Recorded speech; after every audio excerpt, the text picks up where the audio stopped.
La primera de julio, perdón. Sí, sí, sí. Este trabajo, el de... Este tenemos que ver ahora, pero quiero ver. Porque estamos el 16, nos queda el 23, nos queda una clase. Claro, y el 4 es la clase. No. El 2. El 2. ¿Les queda para el trabajo final? El 30 de julio. El 30 de julio. ¿Así solo? No. Sí, se una... Vamos ¿Cuándo a hay que leerla. mandarlo por mail? Yo lo mandé, ¿qué cosa? El trabajo. Me la entregan acá, ¿cómo andan por mail? La locura que manden todo por mail, ¿viste? No, me entregan papel. Igual son cortitos los trabajos. Sí, 5 veces acá. Ah, Como mucho. Como mucho. Como mucho. Puede ser más corto, ¿Eh? puede ser menos 5, mínimo 5. Sí, son 2 preguntas nomás. Si acá no, la atención máxima no deberá sobrepasar 5 carillas. Pero bueno, generalmente a uno le ponen fotos, muchas cosas.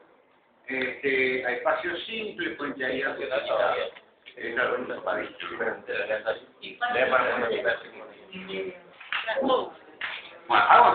vamos a ver la problemática de los textos, porque nos quedaría por ver esto, estas dos, digamos, esta clase y la que viene, o sea, esta y el 16, ¿no? Digamos, hoy el 23, nos quedaría para prepararlo, digamos, que empiezan ya a trabajar esta semana, y el 30 lo entregan, lo entregan y los que están más entusiasmados y que le ha salido un hermoso trabajo, digamos, pueden comentarlo, pueden charlarlo, ver los temas del tema. En realidad tienen 2 semanas por delante, realmente no es un tema complicado porque aparte es de elaboración. Acá preguntamos, las consignas plantea esto: ¿cómo el pensamiento sobre lo bello y la estética occidental europea operan e inducen a un pensamiento único, desconociendo la otredad de los pueblos conquistados? Bueno, este es abre un abanico donde pueden hablar de... Esa es la unidad 1 y 2, básicamente. Esa sí. Sí, ahí junta. Más la 2 que la 1. ¿Cómo se evidencia la relación entre arte y política a través de nuestra historia en la construcción de identidad cultural propia? Que esta sería lo que estamos viendo ahora. ¿Sí? O sea que, digamos, tienen una alternativa, no tienen que contar las dos cosas, no son 2 preguntas, es un trabajo sobre una de las 2 cosas.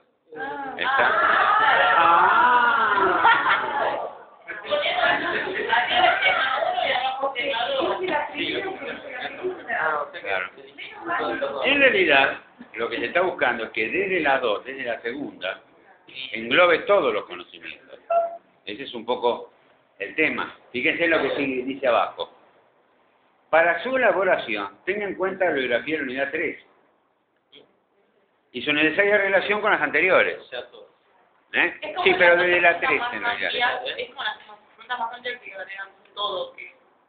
En realidad, vamos a ver cómo...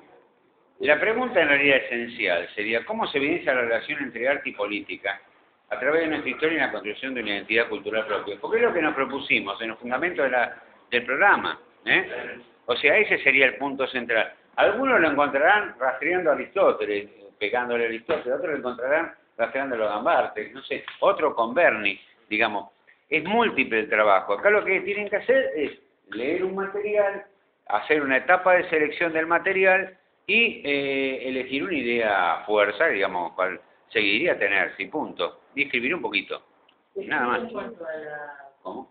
Escribe en cuanto a la postura propia, con el apoyo de esto. Sí, la postura propia es importantísima y es clave, pero tiene que estar fundamentada con lo que está acá, con la documentación. No, lo que me refiero es, no tiene una respuesta tipo como un examen en que uno responde y nada más.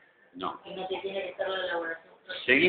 Seguimos leyendo un poquito todo esto porque vamos aclarando las cosas. O sea, no son 2 preguntas, sino que es una pregunta que englobaría la anterior, ¿no? Que está salvado en esta, para su elaboración tenga en cuenta digamos, una presentación, bueno, acá esta parte técnica, una breve introducción, un desarrollo, pum, y una conclusión. Ahí sí, Y una donde hipótesis el juego. tiene, porque una hipótesis puede ser también, porque en la parte Absolutamente. Sí. Sí. la hipótesis en qué parte va. ¿Cómo? Sí, la hipótesis va después de la introducción. La presentación, la breve introducción. Introducción sería el fundamento de hipótesis. Bueno, vamos a trabajar sobre esto y queremos demostrar, o no me interesa este tema por tal cosa y voy a demostrar tal cosa. O voy a comprobar tal cosa o no voy a comprobar. En función de la literatura me parece interesante y llegar a la conclusión. Que puede ser una conclusión que no tiene que ser desarrollada por ustedes. Puede ser una conclusión de los autores también. Lo que me interesa es trabajar en esto. El tema es cómo lo digan. Tengan en cuenta lo siguiente. Vamos a ver. Acá lo que sería interesante, que hubiera menos gente, digamos, no seamos tantos, digamos, es que cada uno exponga lo que preparó. Con lo cual, esa va a ser la idea, ¿no es cierto? O sea que de pronto, la semana que viene sería, bueno, que tengan ya esbozado el trabajo, pensar bien cómo lo van a encarar, piensen que con esto se evita en el final, o sea, que el esfuercito hasta el 30 y el 30, chao. Cuando tengan un poquito más de trabajo, lo que tienen que recuperar, que tienen que hacer un trabajo plus y nada más. Después decimos, una conclusión a la cual se reconstruyen los medios y argumentos a partir de los cuales llegó a la hipótesis de trabajo. Bueno, la nota de cita y bibliográfica y la nota y la cita, que esto no me gusta. Yo me he empapado cuando son cosas muy aburridas. Las notas y citas bibliográficas irán indicadas al pie de la página en siguiente orden. Nombre y apellido del autor, cosas importantes. Título de la obra en letra cursiva. En el caso que sea una revista o capítulo, se debe citar entre comillas. ¿Está bien? Es como el formato de un ensayo. Claro. Ciudad editorial, fecha de edición, número de página. Bueno, ¿está bien? Sigo. Pero digo, independientemente de esto, cuando estamos viendo algunas preguntas, yo prefiero a veces poner cosas o escribir más de lo personal que citar a otros, de acuerdo a lo que he leído. Vamos a ver. Lo personal, pero fundamentado con los textos.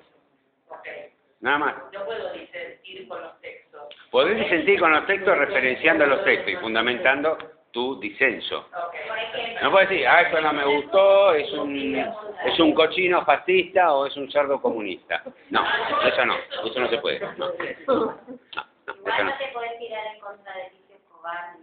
No hables mal de Ticio Escobar porque no hables cosas muy importantes desde otra mirada, ¿no? Y hay que verlo, qué sé yo, es una cosa general, decir, ¿qué pasa si no pasa? Y no sé. Y nada más, hay que fundamentar nada más. Hay que fundamentar, no seas grosera. Hay que fundamentar.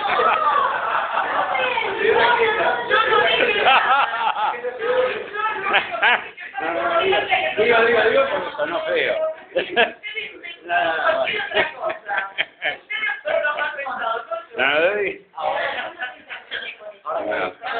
Bueno. No sé, bueno. No, voy a la cara de pícara. Bueno, la extensión máxima, vamos a ver un tema importantísimo esto, para todos, que creo que le preocupaba a varios. La extensión máxima no deberá sobrepasar las 5 carillas en hoja 4. A la pregunta de la compañera de si puede ser menos, sí, pero 5 es poco ya, digamos, o sea que, bueno, 5 carillas son 2 hojitas y media. Para 3 semanas, para 2 semanas de trabajo, de desarrollo, con cosas que ya han manejado y han leído, alguito acercarse un poquito. El mismo debe realizarse en forma individual y se presentaba en la última clase del cuatrimestre. Se sugiere no abundar en citas de texto, sino ejercitar su propia capacidad crítica. Compañera, lo que dice ella.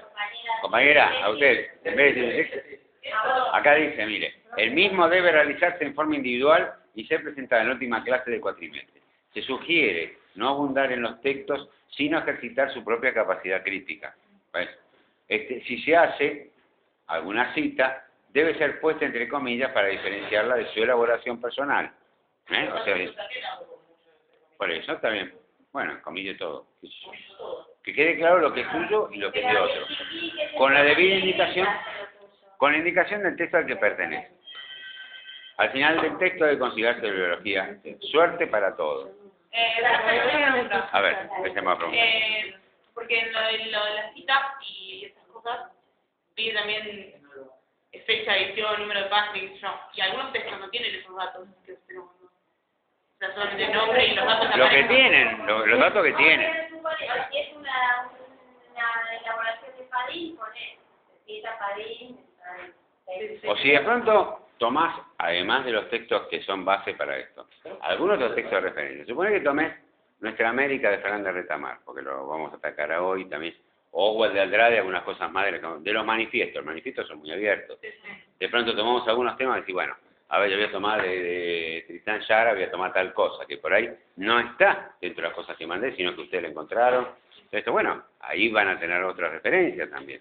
En el mismo, ¿entienden? O sea que esto no está cerrado conceptualmente a los textos en el sentido de seguir un lineamiento.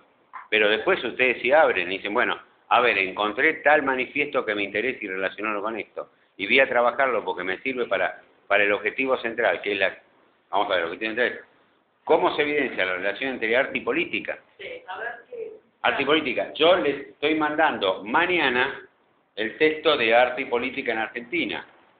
¿Eso me lo mandaste? No. Es de Padín, ¿no? No, De varios no. Mandaste. Una tarde. No, espérame. Arte y política. ¿Eh? Arte y política. A ver si sí. A ver.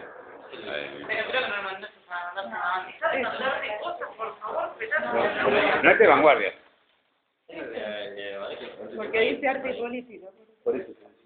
Sí, no, está bien. Pero no está completo.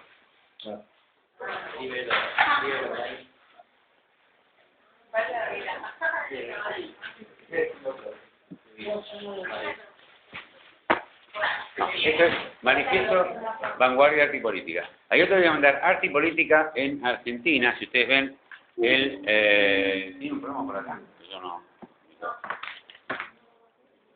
A ver, ella que tenía una en su maquinita.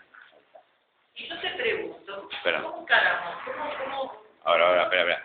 Arte y política en Argentina, perdón. El último texto es, que te lo voy a mandar mañana, que es este. Arte y política en Argentina contemporánea, 1960 y 1980. Por eso este completa el texto que me mostró él, que era Arte, Política y Vanguardia. Nos hubiera gustado un poco tener un poquito más de tiempo, ¿no? Pero bueno, vamos trabajando con este tema. A mí me gustaría que pudieras explicar, por ejemplo, cómo es la intención de encarar un tema sobre política, arte y política en nuestra historia. Lo hacemos desde una pregunta, lo hacemos desde un pensamiento propio, lo hacemos desde dónde. Si no es copiar más de lo mismo. Vamos a ver. Pero... No, está bien, te entiendo tu pregunta. Mira. Por ejemplo, hay textos, yo le voy a mandar un texto original para que otros textos, digamos, extras, digamos, para que ustedes se puedan inspirar a elegir, ¿no? Para que los tomen. Sí.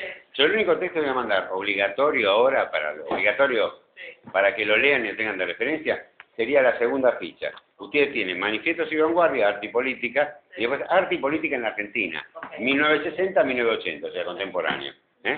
Y ahí le voy a mandar los textos que tenemos, la web robota, toda una serie de materiales que terminaríamos de ver la clase que viene. Pero también le voy a mandar manifiestos antropófagos. Sí, pero voy a mandar la crisis de la filosofía mesiánica, que es el textito completo de Oswald de Andrade, que puede ser inspirador. También, aunque sea lo van a leer, van a mirarlo, vamos a ver qué pasa. Voy a mandar también Fernández Retamar, Nuestra América.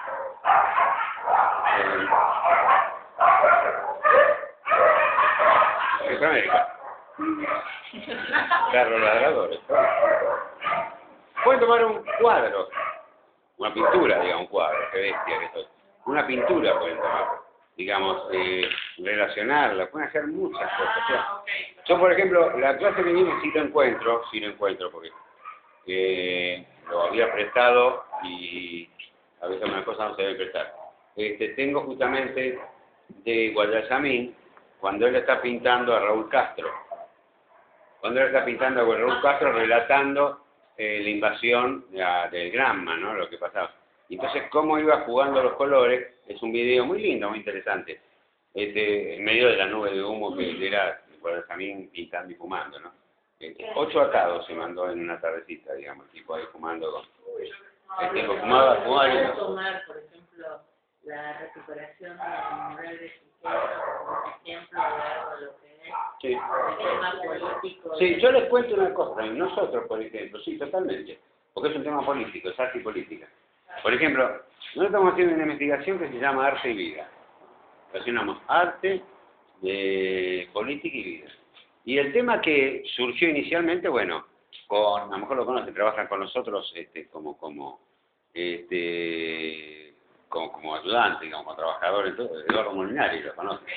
Bueno, Eduardo Molinari está trabajando justamente todo su tema de archivos del caminante y ahora ya se la pasa duro, el archivo del caminante la pasa. El museo, sí. No, tranquilo. Y va a trabajar el tema del Cristo guerrillero, ¿no? O sea que es todo un tema que ella lo tiene trabajado, bastante interesante. Y va a trabajar el tema del Cristo guerrillero. Otro chico va a trabajar el tema de, por ejemplo, que a veces surgen, el tema de los altares de los pibes chorros, que es un tema complicadito, ¿no es cierto? O sea, los pibes antes de salir de caño van y se persignan. El altar del pibe charro es un lugar donde alguien, la cana generalmente, gatillo fácil, ha batido un pibe en la villa, dentro de la villa.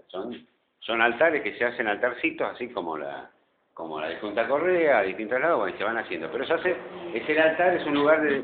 Pero bueno, hay una relación ahí de arte, política y vida también, porque sea a través de la muerte, bueno, es un tema. El Gauchito Gil es un tema un tema interesante, la de Junta Correa, qué sé yo, hay un montón, hay infinidad de imaginerías populares que tienen que ver con el arte popular, ahí tomamos Patricio Escobar directamente, que pueden ser referenciados y trabajados. Por ejemplo, otro de los temas que estoy trabajando yo ahora es el tema de la bajada de Colón, o sea, ahí cómo se conjuga el tema de arte y vida, ¿no? Primero, tomamos la escultura es algo que no tiene vida, o sea, prácticamente, porque, ¿qué pasa? Por ejemplo, la lírica, digamos, una ópera, Wagner decía que era el arte total, porque se conjugaba, digamos, la escenografía, la pintura, la música, la lírica, el relato, la poesía. O sea, había como una conjunción y una puesta en acción de todo. Mientras la escultura es algo inerte, algo duro, digamos, representativo. Adquiere vida desde lo simbólico, de alguna forma. Pero ¿qué pasa? Hay un tema que de pronto mucha gente se enteró que el estatua de Colón estaba ahí cuando la sacaron. Tomó vida cuando lo sacan. Digamos, un tema curioso, pero muchos ni sabían, ni se fijaban que tal, ni sabían que era ese Colón, digamos, como a veces muchas estatuas. Bueno, primer lugar, toma vida cuando lo bajan. Pero además es reemplazado por una escultura que se está haciendo de Juana Zurduy, que está cobrando vida, y con toda una carga de simbolismo. Primero el simbolismo político de lo que significa sacar a Colón. Y con una espada de 6 metros. Con una espada de 6 metros que es gran problema. Le digo entre otras cosas que yo estoy siguiendo con el escultor, que es Cerneri, justamente lo están haciendo en la ESMA, en el taller de los pueblos originarios que está al fondo, en la ESMA, está enorme. Y hay 4 o 5 compañeros de ustedes de Liuna que están trabajando. Es impresionante porque como es una escultura con una base de casi 8 metros, y van subiéndose, y cómo van trabajando artesanalmente, el seguir esa obra, ya de por sí empieza a tener una dimensión interesante, porque es un trabajo muy difícil, porque hay 3 herreros, hay un maestro herrero, que es el que lo dirige Cerneri, donde tiene toda la base en yeso, o sea, toda la escultura está en yeso, sobre eso se saca un molde, saca un calco, sobre ese calco se hace en fracciones, imagínense, 8 metros, no sé cuántas toneladas va a pesar, en bronce, se hace un paño de aproximadamente no más de 1 metro por 1 metro, generalmente son mucho más chicos, con toda la forma, se hace la forma, se hace al sistema de cera perdida, con lo cual es un problema muy serio, porque me explicaba, yo no entendía nada, pero bueno. ¿Cómo es el tema? Es decir, en los lugares donde tiene que buscar puntos de resistencia especiales, eso lo da el herrero, no el escultor. Lugares especiales donde tiene que decir, en algún lugar porque acá va a tener que aguantar todo lo demás. El gran tema es el sable, como hacen para que ese terrible sable que tiene que estar, lo tiene que tener Juan Azurduy en la mano, diciendo a que venga lo pincho. Y bueno, y estamos siguiendo la construcción de eso, o sea, de la base va avanzando a poquito, pero inclusive suceden cosas interesantes. Van a ser, cuando esté terminada, antes de que empiece, porque primero, se pone una chapa, se suelda, se empalma, se cierra, muy bien. Lo pule un poco y le va buscando la forma original que tenía van cerrando la forma original que tenía. Esa es una primera etapa. Después hay una especie de lustrada, yo le digo lustrada final que lleva un mes, digamos, que sería darle el aspecto casi definitivo. Entre el aspecto definitivo y esa primera cosa en bruto que va a estar, aparte van a tener que estar listos para ir con bronce, pasotazo y se caiga algo, es una estructura majestuosa, ¿no? Va a haber distintos grupos aymaras, van a venir a darle una ceremonia energética. Lo cual nos pone, a mí me pone, digamos, lo digo sinceramente, ante la situación del cuentito de hadas, ¿no es cierto? Porque yo fui formado en una posición absolutamente del materialismo histórico, del marxismo, con lo cual, digamos, no creo ni en la electricidad, digamos, en el sentido en lo que serían las creencias, la fe y todo eso, por más que, como la mayoría de todos nosotros, tal vez fuimos criados, hasta hayamos tomado la comunión, no sé, y esas cosas. Pero, digamos, de pronto, claro, fuimos cruzados por un pensamiento absolutamente materialista, hegeliano, marxista, con lo cual, digamos, nos llevó a un descreimiento, ¿no?, de toda esta cuestión de... Con lo cual, digamos, si bien rescatamos desde lo americano el posicionamiento de los grupos originarios, nos causa un extrañamiento. Obviamente yo tengo que hacer un ejercicio intelectual muy fuerte para no ver eso como una simplificación folclórica o como una ceremonia donde me cuesta decir, pero esto es una chantada, ¿no es cierto? Que sería la primera sensación que pueden tener muchos. Ojo, es un tema. El desconocimiento del otro. ¿Sí? Pero los tipos le van a dar, si una ceremonia energética, y le van a dar energía en serio. Es decir, yo lamentablemente estoy obturado. La cuestión que ese es el tema de cómo nos ponemos nosotros ante el otro. Podemos tener una posición preservando lo que no quiero preservar. Porque de pronto a mí me encantaría, digamos, creer en Viracocha o estar en el mundo de Viracocha. Me encantaría, pero es imposible, digamos. Es un imposible decir, ¿cómo hacemos para entrar en un mundo mítico que no es nuestro? ¿No? Por más que nosotros lo recuperamos, bueno, ¿de dónde lo recuperamos? Lo recuperamos desde una ética, lo recuperamos de una política, lo recuperamos de una historia, lo recuperamos de una moral, ética, separo de ética y moral, ¿no? Desde la política se tiene que tener una apertura todo eso. Por supuesto que sí. Si no. Yo les conté que estoy en una maestría que está haciendo un amigo que en realidad me invitó para ir a Luis y a mí nos invitó para ir, y dije, no, yo quiero hacerla, que es de diversidad cultural que se da en la UNCRED. Ya recomiendo después si alguno termine. En la UNCRED. El 23 de febrero. Pero se cursa en el Centro Cultural Borges. El último piso es de la UNCRED. Y bueno, estoy aprendiendo quechua y guaraní, ¿no? Entonces una profesora de quechua, yo les conté, vino en noviembre, en la festividad de la muerte, de los muertos, y hizo toda una ceremonia. Y es como que uno tiene que hacer primero una reflexión en el sentido de aceptar eso que en realidad, obviamente uno lo acepta, pero el tema es cómo pasás de una cuestión de, ¿cómo decimos?, de respetar lo del otro, y no tener una posición de superioridad, que es la estructura central que nos han impuesto a nosotros, ¿no es cierto? O sea, de pronto yo veía una cosa era divina, una mujer excepcional, digamos, puso su incienso, puso 2 o 3 cositas que le correspondían a su abuelo, empezaba con una cajita a hacer unos ruidos, hacía un pequeño cantito, el incienso quedó prendido, dice, bueno, ahora mis antepasados me están acompañando, en este momento. Yo le conté, tengo 2 compañeras que son de intercambio, alemanas y una belga, que preguntó cómo hay fantasmas, ¿qué es un fantasma? Decía, ¿viste? Porque ahora conmigo están mis antepasados. Entonces nombraba a los antepasados, nombraba a la vieja que murió, al tío, a la abuela. Pero para ellos eso es tan válido como ponerle una velita a la Virgen cuando... Pero obviamente, tan válido como prender la luz. Efectivamente, por eso cada uno... Como prender la computadora y no sabe cómo funciona. ¿Cómo? Claro, bueno, pero ahí hay una situación donde de pronto nosotros podemos tener una actitud racional, pero sin embargo existe otra alternativa, otra posición, y que el tema va más allá de aceptarlo, sino de ver que de alguna forma, hacia el futuro, digamos, tenemos que tener una compenetración con ellos. Digamos, parte de eso es el lenguaje, ¿no es cierto? Es decir, conociendo un poco el lenguaje de ellos. Está bien, hay gente que aprendió chino y no por eso va a ser mandarín, digamos, ¿no?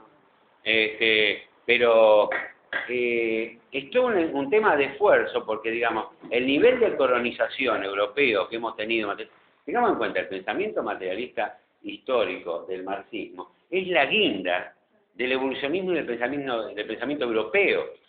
Es el punto central, porque la idea de progreso, la idea positiva de Marx en ese sentido, en una dirección de un mundo donde, bueno, el capitalismo colapsa y el capitalismo es reemplazado por el socialismo y el socialismo por un comunismo, es una cosa que, digamos, tal vez no sería ya no sé si sería una utopía, sería algo distinto. Aparecen cosas distintas a las que pensó Marx en 1848, ¿no es cierto? Hoy el imperio, digamos, le está mordiendo el hocico tipos que no es el proletariado, le está mordiendo el hocico gente que son, digamos, la yihad islámica, gente que nosotros no tenemos nada que ver con ellos. Yo recuerdo cuando al principio les dije, hubo porque falleció el año pasado, Lévi-Strauss dijo dos cosas que son interesantes para tener en cuenta hacia el futuro. Las cosas más significativas de nuestra vida pasan por lo no pensado. O sea, casi todo pasa por lo no pensado. Sin embargo, lo pensado, lo racional, prácticamente ocupa todo nuestro territorio. El laburo, los impuestos, pagar, no pagar, tener hijos, educarlos, bancarlos, cambiar los pañales, crecer, ser exitosos, qué sé yo, que te vaya bien, jubilarte, morirte y listo, ya está, ya pasó, ya fue, bueno, pasé rápido. Mirá. Entonces, bueno, entonces la cosa más significativa de la vida no pasa por eso, pasa por los afectos, pasa por un montón de cosas, no por el deber tener determinadas cosas que te impone determinado mundo. Entonces, una reflexión que hacía él, me dice, yo me doy el lujo, decía Lévi-Strauss, de decir esto, porque estoy en el ombligo de Occidente. Yo soy el rector de la Sorbona, en ese momento era rector de la Sorbona. Yo soy rector de la Sorbona. Soy el ombligo de la cultura de Occidente, porque Estados Unidos me mira a mí, dice. Están descubriendo Francia, los funcionalistas, y los difusionistas, y los racionalistas yanquis, yo estaba escribiendo a los 70, entre los 50 y los 70, de la academia, están descubriendo el pensamiento alternativo de Godelier, de Fourier, de Sartre, mío, Kierkegaard, es decir, está empezando a entrar, digamos, desde la antropología, la filosofía, la sociología, están entrando en otro terreno. Y la ciencia técnica, todo lo que es la tecnología, es evidentemente, dice, el gran tema, es como dice Platón, ¿de quién va a depender la decisión del uso de la tecnología? ¿De los filósofos o de los políticos? Si va a depender de los políticos, estamos fritos. El mundo puede ir mal. Decía, bueno, planteaba un poco esa cuestión. Pero bueno, a lo mejor es una media entre todos. Conciliaba el hombre. Tenía que seguir cobrando, obviamente. La cuestión es que decía otro tema más, que ese es interesante porque ya no era una cuestión de predicción. Dice, el mundo normalmente, como antropólogo y etnólogo, avanza sobre las historias de las civilizaciones. Dice, el mundo avanza en su organización, si uno analiza las grandes organizaciones, el tema civilizatorio lo tenía bien claro, el tema de civilización tenía mucho cuidado de usarlo, porque sabía que se contraponía al tema de lo bárbaro y lo salvaje, como un sistema exclusivo de dominación y de presión europea, ¿no es cierto? O sea, que él tenía noción de lo que estaba pasando. Dice, Europa también se totaliza, no solo físicamente, sino que se totaliza en su pensamiento, o sea, Europa no solo se totaliza planetariamente por su pensamiento, sino porque está en todo el planeta, O sea, hacia 1860, no había un solo territorio de la Tierra que no estuviera repartido entre 6 potencias europeas. Un solo territorio no había, desde la Malvinas hasta toda la totalidad de África, la totalidad de Oceanía, la totalidad de Indochina. China estaba repartido, Mongolia estaba repartido, digamos. O sea que todo era de Europa. De ahí pensar que el pensamiento, hay dos cosas, ¿no? Una cosa muy concreta y una cosa de pensamiento era casi una circunstancia, ¿no? Entonces, él decía, bueno, pero por eso tenía mucho cuidado cuando hablaba de civilizaciones, decía, ¿no? Decía, bueno, cuando las grandes organizaciones que dieron pie a nuestra, o los grandes proyectos urbanos planteaba, por ejemplo, tomaba el tema de las revoluciones agrícolas, o sea, de las grandes estructuras agrícolas. Dice, de pronto armaron una gran organización, como es el imperio faraónico, digamos, los incas, y tomamos un montón de ejemplos. Roma, después. Y después siguiendo, dice, acelerándose la duración y la extensión de los imperios. A medida que nos acercamos a la edad contemporánea, no es porque a lo mejor no tengamos noticias de lo que pasó, sino que en realidad Roma duró 5 siglos, de una forma o de otra, mal o bien. Digamos, Carlos V duró 1 siglo más o menos, Carlos V y Felipe II, ¿no? Digamos, mientras que el imperio británico victoriano, digamos, en sí, duró menos de 80 años, ¿no es cierto? Y se van ciclando, dice, bueno, el imperio yanqui, vamos a ver, dice, qué pasa ahora, ¿no? Sin embargo, hay un elemento que empieza a mostrar el punto final, y es cuando estandariza absolutamente todos sus valores. Es decir, cuando desaparecen las diversidades culturales dentro, o sea, lo que llamamos hoy globalización, en la globalización desaparecieron las diversidades culturales, ¿no? O sea, un tipo en China, y aparece, como dijo Luis, no sé si fue acá, el no lugar, ¿no es cierto? La atopía, ¿no es cierto? El lugar en donde no... Claro. Bueno, resulta que lo que le pasó en un día,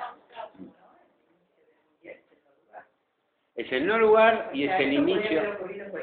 Y yo creo que es un mundial que puede llegar a ser un punto final, un punto de inflexión, por muchos motivos. Primero porque todos los países en algún momento arrancaban ese tipo de fiestas, digamos, como una cosa, ¿viste? Le tocó a los japoneses, vamos Japón. Le tocó a los africanos, vamos a África, mismo. Ahora en Brasil parece que no, parece que un montón de gente que se agarra garrotazo todos los días, ¿no? Algo pasa. Claro. Hay un tema, además de la corrupción, además de un montón de cosas que la gente de pronto se pone nerviosa, ¿no? Y todo este tipo de cositas, que se juegan en esta cuestión. Pero, digamos, él planteaba que las sociedades, este es un planteo de Levi-Strauss, ¿no? ¿En quién está hablando? 65. 65 él plantea, las sociedades llegan a un momento donde no hay elemento de diversidad, dice, entonces de pronto va a estar fomentado por la Segunda Guerra Mundial, donde de pronto las comunicaciones son extensas, digamos, todavía en la Segunda Guerra Mundial desembarcaban soldaditos o alguna misión en lugares donde había tribus que no habían tenido contacto con, o grupos que no habían tenido contacto con Occidente, ponía Occidente siempre entre comillas. Occidente ahí englobaba a los aliados, a los enemigos, cualquiera aliados o, británicos o nazis, no importa. Digamos que de pronto, que los dos se comportaban igual, destruían o trataban de ocupar y de emplear, digamos, tanto los ingleses como los nazis a las poblaciones locales, sean bantúes o qué sé yo, de indanesios o melanesios, digamos, los usaba como mano de obra barata. Siempre, en la Segunda Guerra Mundial. Pero ¿qué pasa? Dice, las comunicaciones han eliminado, digamos, todo el elemento de diversidad, porque el mundo empieza a estar comunicado, pero ¿qué pasa? Los bantúes no tienen su propia radio, no tienen su propia...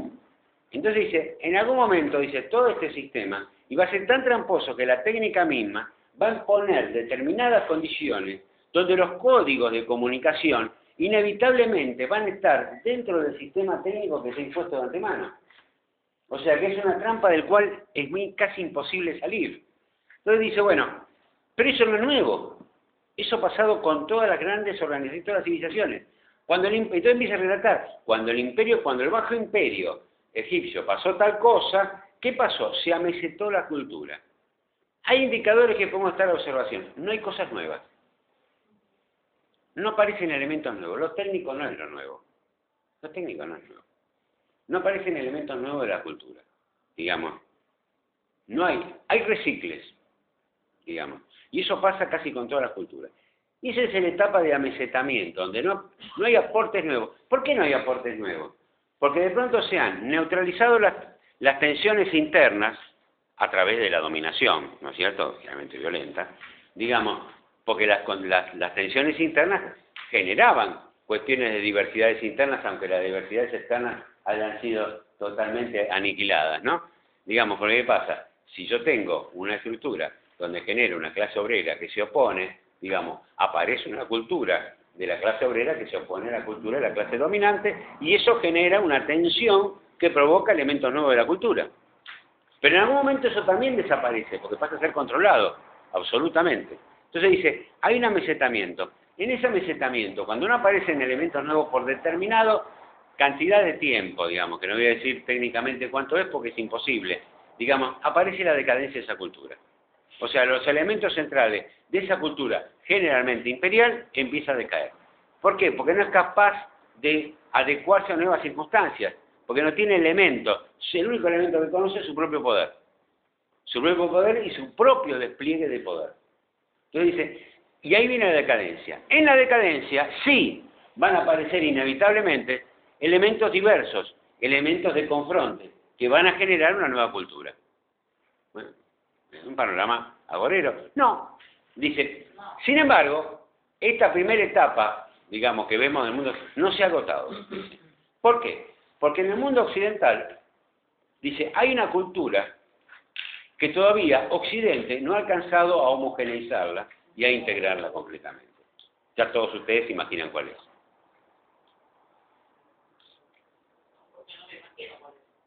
¿Y en el mundo occidental? En el mundo. ¿No se ha agotado? En el mundo. Y en el mundo está todo lo que dice la periferia. ¿Eh? El mundo lo que está en la periferia, las culturas de la periferia. Democracia. El Islam. Ah, perfecto.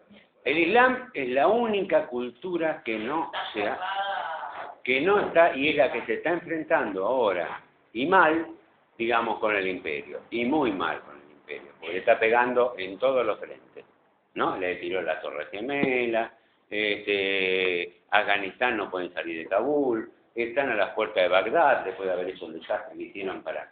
Pero no es Entonces dice, una resistencia. pero no pero acá viene otro tema. Introduzca a los Estados Unidos en su propia cultura.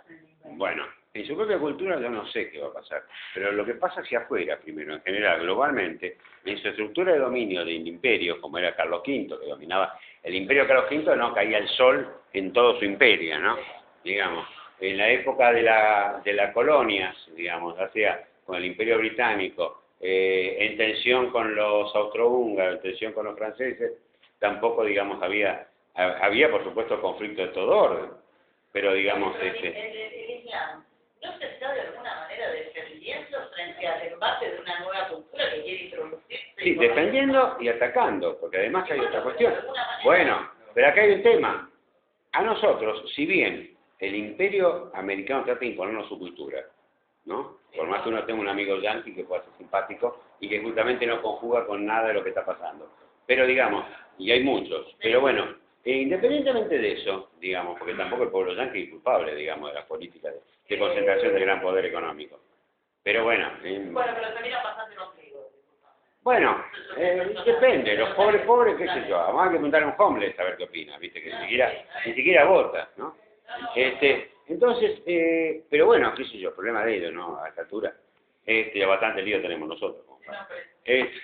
Pero el tema de lo que voy yo es que el Islam tampoco lo comprendemos nosotros. Pero lo respeto, no me voy a meter, no le voy a comprender. Obviamente, porque ¿qué pasa? Entre los sectores dominados, léase nosotros, porque son países dependientes y dominados, ¿no? Nos dominan con el idioma, nos dominan con la técnica, nos dominan con la corte de Estados Unidos. Ahora, entre los países dominados no hay ánimo de superponerse entre sí. O sea, Argentina no quiere invadir a Chile, digamos.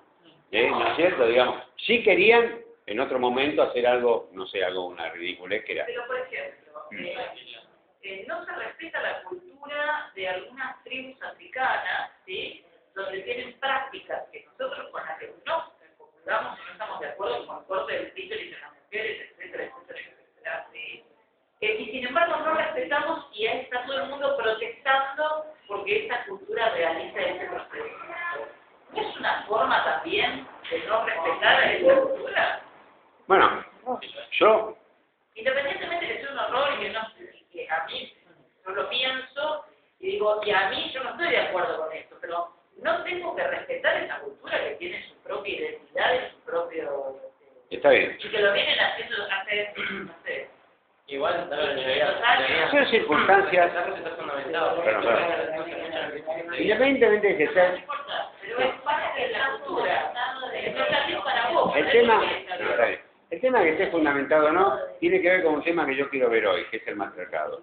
Planteado por Oswald de Andrade, ¿no? Que vamos a tocar el tema central. Estamos hablando de la cultura occidental, lo que se está enfrentando al Islam, el Islam es el... Pero el Islam no todo el Islam le corta el clítoris a las mujeres y qué sé yo. No, estamos hablando de las tribus africanos con una cultura completamente distinta y que no tiene nada que ver con el Islam. Generalmente África es en gran parte musulmana. Gran parte musulmana. Gran parte musulmana. De hecho, la tercera gran, es decir, con registro, ¿no? Los no registrados no se sabe. Ese es el Islam, digamos, la tercera gran religión. ¿Cómo?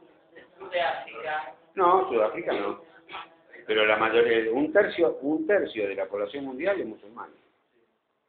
O sea, de alguna forma tiene el Corán como un punto de referencia, ¿no es cierto?, para orden de valores. Que por supuesto, para nosotros por ahí es aceite y vinagre. ¿Listo? Pero bueno, él planteaba de que de pronto en ese sentido y en esa relación, esa cultura se nos maneja como un extrañamiento y que de pronto Occidente, que se va a hegemonizar, porque no puede evitarlo. Es la lógica de poder del propio sistema. La lógica del poder del propio sistema capitalista es seguir acumulando. No importa en qué sentido ni para qué. Si vos decís, la escala de riqueza de un tipo que dice que tiene 94.000 millones de dólares, es absurdo. No lo va a poder gastar aunque esté en coche dando vueltas tirando plata por la ventana, ¿no es cierto? Entonces, pierde, sí, hay que avisar por dónde va, ¿viste? Vamos. Pero bueno, pero no va a pasar porque ese capital lo domina el tipo. Bill Gates está independiente de su destino, de su propio trabajo, porque ya lo maneja todo un grupo de gente donde el capital avanza independiente, se independiza del hombre. Aún la riqueza se independiza del hombre. Aparte, Marx decía una cosa que era absolutamente alucinante. Las condiciones materiales de vida condicionan, digamos, la conciencia del hombre. Digamos, no es al revés, digamos, sino que la condición... Es decir, era un tipo que dijo una frase estúpida, y es un tipo inteligente. Decía, bueno, a mi hijo le voy a dar nada más que 20 millones de dólares para que empiece desde abajo. Bill Gates. No, vos no sos. Demostrá, andá con un ADN y decirle, pero, ¿sabes qué? Y andá con la grieta, bien de abajo, claro. Y bueno, lógico, claro. Pobre pibe. La cuestión es que a lo que voy es el estado de conciencia y de inconsciencia del propio poder y de que el capital en realidad se acumula y se va concentrando independientemente casi como que es un fetiche, se independiza del destino y del criterio de los hombres, o sea que de pronto empieza a jugar como algo independiente. Ese es un tema central donde no puede evitar, o sea, un banquero no puede evitar a tener, hasta que tiene un colapso y se da cuenta que tiene papelito, porque tiene burbuja y se pega un tiro, ¿viste? Entonces, bueno, puede pasar, eso ha pasado en la crisis de 2008, que fue la gran transferencia de ingresos de los pobres a los ricos, la última gran, porque en realidad los pobres, lo poco que tenían, pasó a concentrarse en los grandes bancos del sector financiero, que era lo único que no prohibió Marx. Marx no vio la importancia del sector financiero hacia 1848, porque no tenía adelante. Él veía el drama de la circulación del dinero, lo que significaba el drama de la circulación del dinero, pero no había alcanzado a ver que podía alcanzar a tener tanto poder. Seguía pensando que la materia era lo que tenía poder. O sea, el tipo que fabricaba coches, el tipo que fabricaba acero, el tipo que sacaba carbón de las minas, la materia era lo que tenía poder, digamos. Sin embargo, todo eso, digamos, hoy soy en el grupo financiero, imposible de discernir, no se sabe dónde son. ¿Quién es el dueño de la Bayer? No se sabe. Está metido, hay jeques árabes que tienen petróleo, qué sé yo, no sé quiénes son, digamos. Y claro, ¿de quién es? No sé. Entonces, a lo que voy es a esto, digamos, hay un tema en la cultura donde de pronto decir, bueno, hay etnías, o sea, etnocentrismo, hay situaciones de nuestra propia cultura que nos resultan extrañas a las otras culturas, o sea, las culturas que no nos son propias, ¿no? Y ante lo cual tenemos una situación de extrañamiento y el tema del respeto al ajeno no sirve.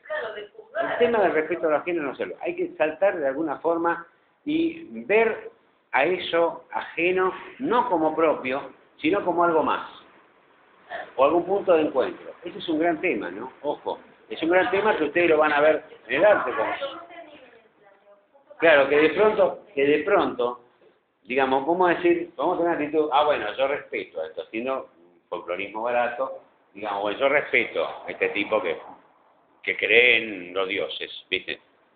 Sin embargo, nuestra propia cultura, digamos, nuestra propia cultura, digamos, tiene como religión de Estado la religión católica apostólica romana. ¿No? Hay una cuestión ahí que está en la Constitución, está escrito, está, hasta en la del 94. ¿Eh? Como una antigüedad. Sí, bueno, está antigüedad. Yo soy católica y me parece como que poner eso me parece que... Bueno, pero sigue estando. Porque por eso el Estado mantiene al culto católico. No, No es pero religión. A ver, ¿qué sigo quiero decir? pensando que no Es un tema económico. No es tema económico. religioso. Claro, no, pero... Por eso digo, para mí sigo pensando que no tendría que estar. Bueno, Supuesto. es un tema, ¿por qué no puede Pero que decir? el tema no es religioso. ¿Por qué no reconoce también a los evangelistas? ¿Por qué no reconoce también a los judíos? ¿Qué sé yo? A Rabinato, qué sé yo, no sé. No, sin embargo, el católico apostólico romano. Cultura de poder, de historia de la iglesia. ¿Cómo?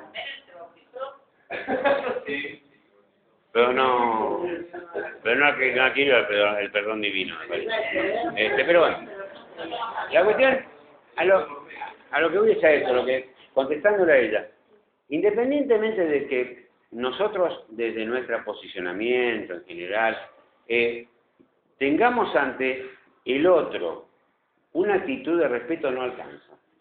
Tenemos que pasar esa etapa. Por supuesto, primero necesitamos una actitud de respeto, porque si de pronto decimos, mirá, ¿no? Es decir, ya de por sí... De aceptación. De respeto y de aceptación.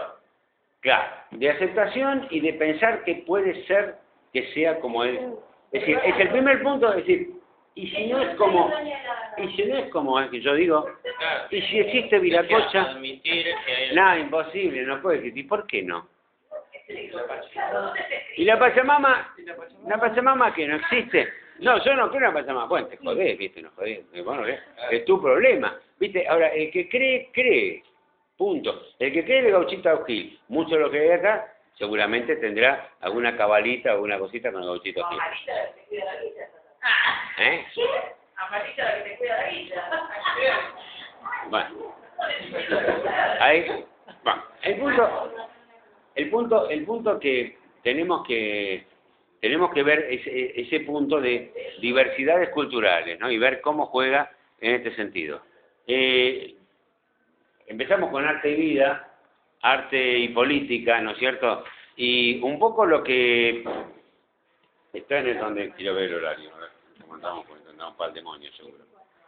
Sí. Un poco lo que tienen ustedes, que lo pueden leer tranquilamente porque no hay ningún problema, es muy fácil el relato, es el material de arte y política, para tomarlo como referencia. Tienen los manifiestos con un gran recorrido. Y arte y política, ya tomamos lo que está pasando en Argentina. Arte y política en Argentina, 1960-1980. Eso lo estoy mandando mañana. el horno de pan que se hizo en la Este es el último texto. Este es el último texto.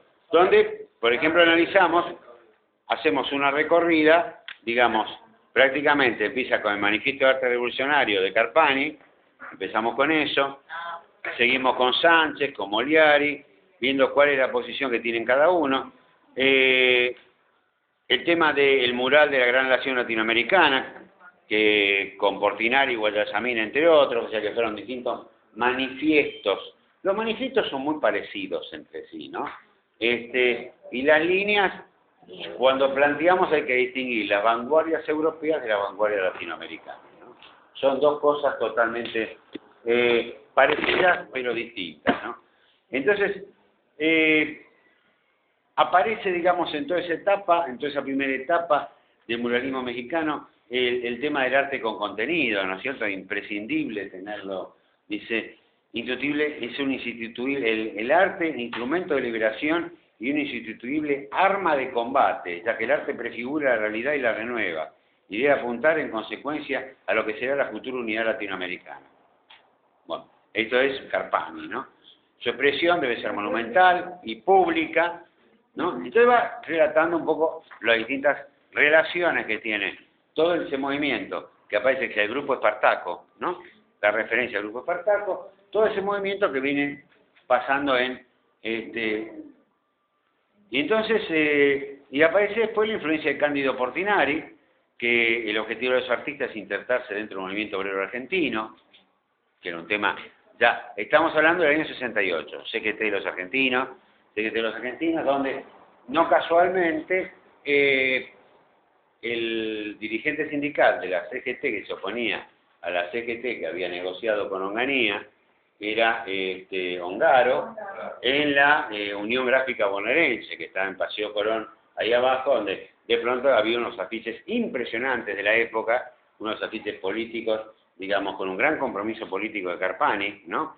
En ese sentido, se pueden ver, todavía están bien alegóricos, bien como cada marcha había un afiche de Carpani que empapelaba la ciudad, digamos, o sea que era una cuestión, había toda una estética y una ética revolucionaria, digamos, muy fuerte en ese sentido. Bueno, secretario general de la misma obrero Raimundo Garo.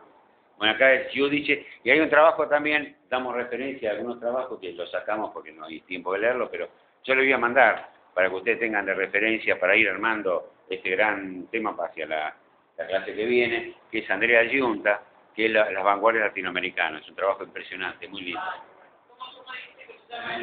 Andrea Giunta, bueno, Vanguardia, Internacionalismo y Política, dice Arte Argentino en los años 60. Es de Paidós, un libro hermosísimo. Vanguardia, Internacionalismo y Política. Arte Argentino en los años 60. Paidós 2001. Página 341. Bueno, está diciendo, incluyeron lo mismo en el notable fracaso de la Alianza para el Progreso, es decir, cómo jugaron en este sentido hacia 1964. Va anunciando propiciada, en primer lugar, la Alianza para el Progreso y la invasión de la Bahía de los Cochinos, ¿no? Que van anunciando esta metodología de golpe de Estado militares para imponer a América Latina. Bueno, acá ve la relación entre los movimientos políticos en general y el arte que realmente está apareciendo, porque ¿qué pasa? El arte que aparece como emergente de esto también es un arte que tiene referencia a casi a un internacionalismo que después, digamos que se diluye, ¿no es cierto? Pero cuando León Ferrari hace el famoso Cristo, ¿no es cierto?, en un jet de Estados Unidos, ¿no es cierto?, básicamente, le está pegando, no solo a Estados Unidos, está pegando a la Iglesia, está haciendo todo una denuncia en ese sentido muy político, o sea, y es el arte que juega, es el arte que opera realmente. Aparecen también determinadas cosas de arte y política, pero del otro lado, como puede ser, bueno, el happening, toda una serie de cosas que empiezan a jugar momentos de ruptura de la estructura de poder de la burguesía, sí, y de estructura de poder puritana de la burguesía, ¿no es cierto? Que se va dando por los dos lados. Perdón, ¿qué es puritano? El puritano es el resultado del pensamiento, de la estructura del mundo protestante. O sea, el mundo protestante es la estructura del trabajo, es la base del capitalismo, técnicamente, si cuando hablamos del protestantismo y del cismo es el espíritu del protestantismo y el origen del capitalismo es prácticamente lo mismo, que lo trabajó muy bien un señor que se llama Max Weber, y el puritano es el objeto, digamos, el sujeto objetivado, digamos, que se tiene que dedicar a laburar y tener hijos, y ahorrar y gastar poco, y no entretenerse mucho, a lo sumo rezar. Ese es el puritano. Es la estructura del sur, ¿eh? Quizás está condenado a los demás, capaz que llega al cielo. Pero, Claro. están todos condenados. Hay algunos que no. Los que se esfuerzan.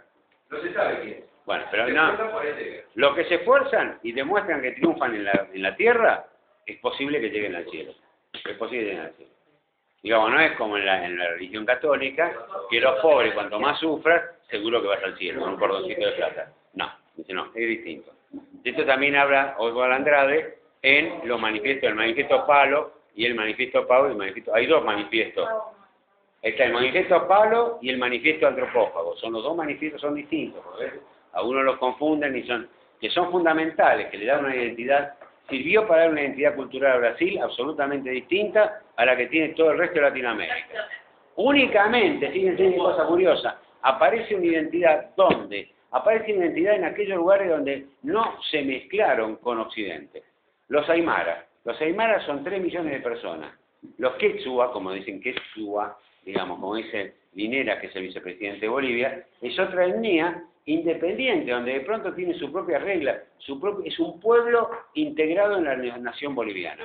Es una, y son, claro, son distintos, tienen su propia, o sea, de pronto no es que se han sincretizado como fueron los brasileros, son naciones que tienen, por eso tienen que hacer después le voy a mandar al final, eso no ahora porque tiene demasiado, digamos, el preámbulo de la Constitución pluriétnica y plurinacional que lo hace Álvaro García Linera, que es una cosa apasionante, brillante, impresionante lo que ha hecho ese tipo, digamos, que además es un blanquito, digamos, no es una aymara, ¿no?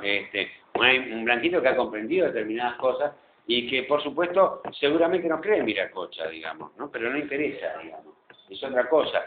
Se ha acercado de otra forma y bueno, es el gran tema de cómo te acercas, ¿no es cierto? Y hasta dónde podés comprometerte. Pero bueno, a lo que iba es esto, arte política, que es el texto general. La política está enlazada íntimamente con el arte, Y entonces yo le voy a mandar otro texto más para que ustedes puedan trabajar también, que es un texto de Burupúa, de arte y política en la Argentina que va hasta 1910.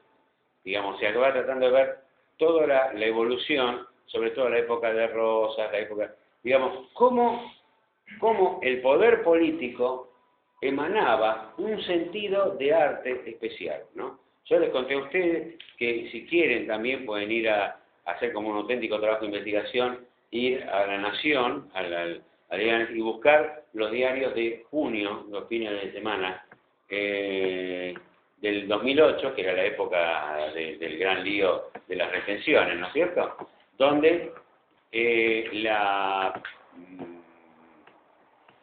la columnista de arte de La Nación planteaba que el arte en Argentina se lo debía a la aristocracia. Yo creo que eso se lo comenté, pero pueden encontrar el artículo, Arteaga se llama, no me acuerdo el nombre. Arteaga lo sigue escribiendo, no sé, no. Pero bueno, es interesantísimo, digamos, ver. Pues decía, la aristocracia, Alicia Arteaga, pero creo que sí. Y decía que el arte existe en Argentina gracias a la aristocracia, que trajeron los cuadros de Europa, y la sepultura de Europa, si no acá no había nada. Eran imitadores nada más, eran simples imitadores. Y en realidad eran imitadores, pero había una cultura propia, no se había desarrollado una cultura propia. Y la cultura formal europea siguió instalándose, con lo cual, ¿cómo es? Acá aparece en conjunción lo tenebroso, ¿no es cierto? El espanto lo tenebroso, la forma contra lo amorfo, ¿no? Esa cuestión que no solo va en la parte de la pintura, en la parte, digamos, de lo que es visual, sino que también va en la lírica, va en la poesía, va en un montón de otras circunstancias que van rodeando todo esto. Ahora, que el arte tuvo que ver con la política, pero es indudable, digamos, cuando aparece, como contó, creo que Luis la vez pasada, digamos, el tema de que aparecen los billetes de 100 pesos, que ustedes pueden ver, el tema de Roca con su Estado Mayor en la famosa misa, digamos, el cuadro original hay un perro que pinta Blanes, que es una especie de trampita que le hace. Y desaparece, el perro es borrado del cuadro. Después aparece de nuevo, después lo borran. Depende de los gobiernos. El perro va, pues el perro le chumba a Roca, digamos. Ahí es una cosa interesantísima, digamos. Y lo único vivo que se opone, digamos, está el desierto, que el desierto era la pampa húmeda, es el desierto más rico de la Argentina, ¿no es cierto? Está el desierto, que era la fuente de la disputa, había que extender todo esto para llegar al desierto, tomar el desierto. El desierto, el desierto sagrado no se disputa a nadie, ¿viste? O sea, a no ser que haya petróleo abajo, Pero, digamos, Pergamino sí. Joel y Joel también, digamos. Bahía Blanca. Entonces, Desarrollo, ¿viste?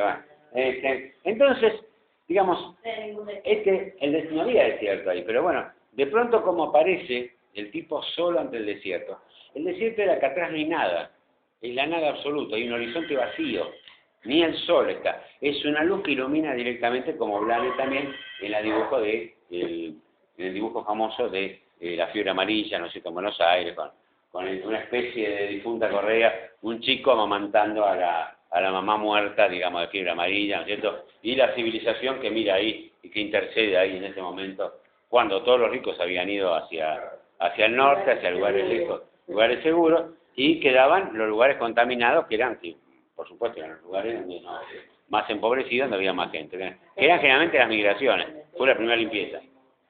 En San Fernando está el cementerio debajo de la municipalidad,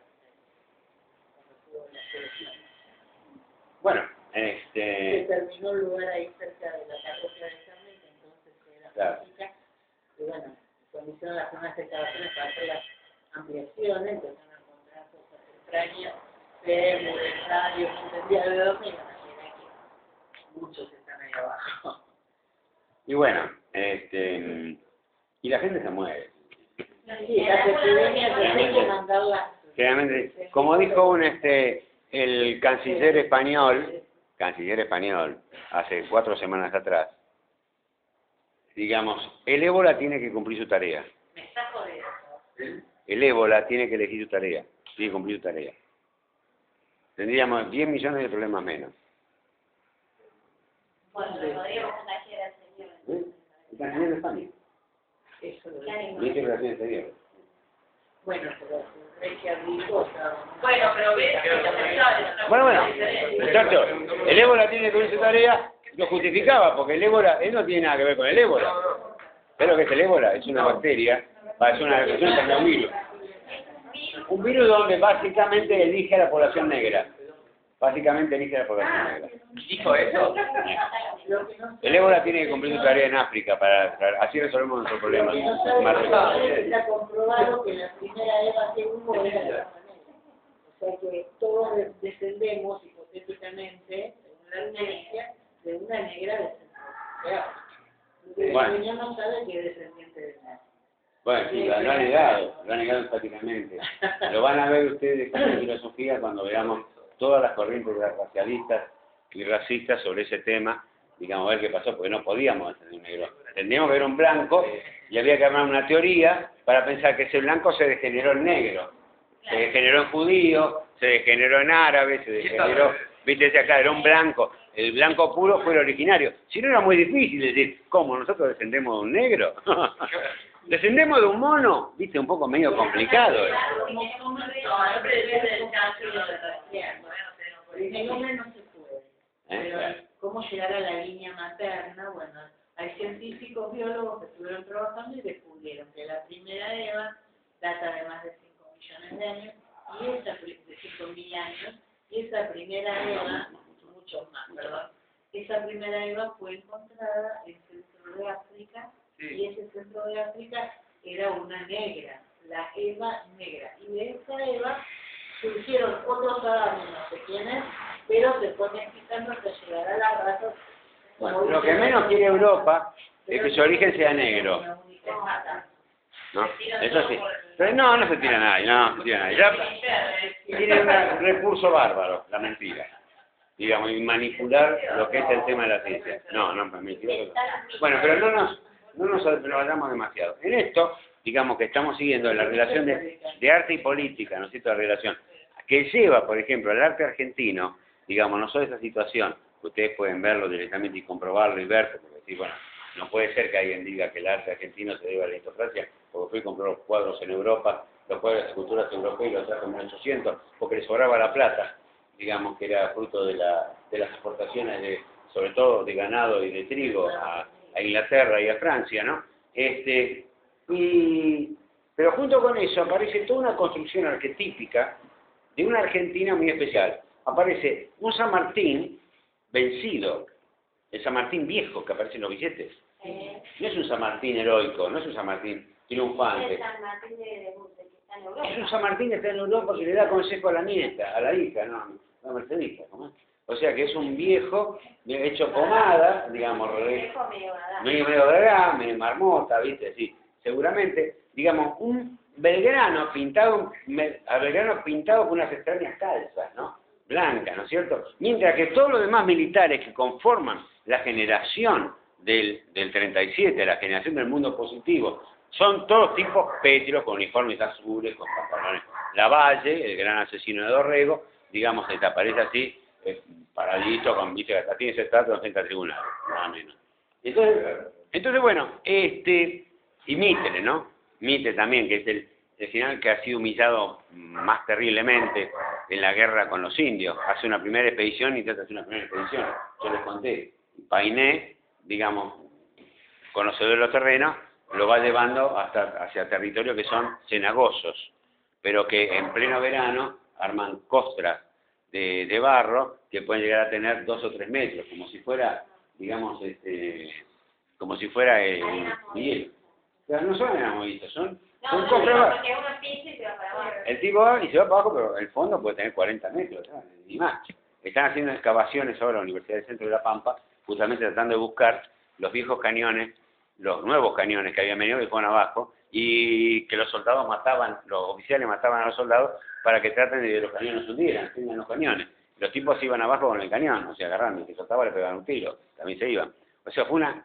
Paineta va a ir con todo su caciquejo, muerto de risa, mirando de lejos cómo se hundían los tipos. Roca aprendió. Sin caballo volvieron, caminando. Porque Mitre preservó unas ametralladoras que eran recién nuevas, tiradas de Alemania, que eran tipo y de Estados Unidos, que eran las famosas Colt que aparecen en las películas. Que no, esas las llevaron, esas no se hundieron, digamos, pero todos los cañones, que era la parte de artillería pesada, con lo cual pensaban despedazar a todos. Pero los indios se ponían con la ganchita, ya habían calculado cuando tiraba, un poquito más lejos. Cuando ponían los cañones hundirse. Y el tipo ahí, no hubo un solo indio muerto. Es decir, no hubo un solo indio muerto. Hubo más o menos 800 vacas del ejército argentino y volvieron caminando, entraron por Luján.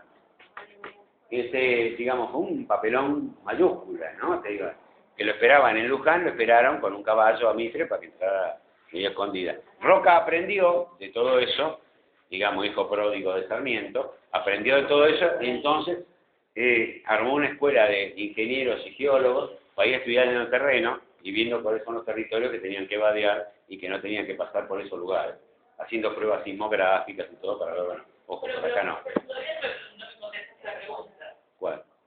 La primera que te hice con relación al trabajo. No sé cuál. No me acuerdo, yo tampoco. Entonces, ¿cómo que te la conteste? El tema...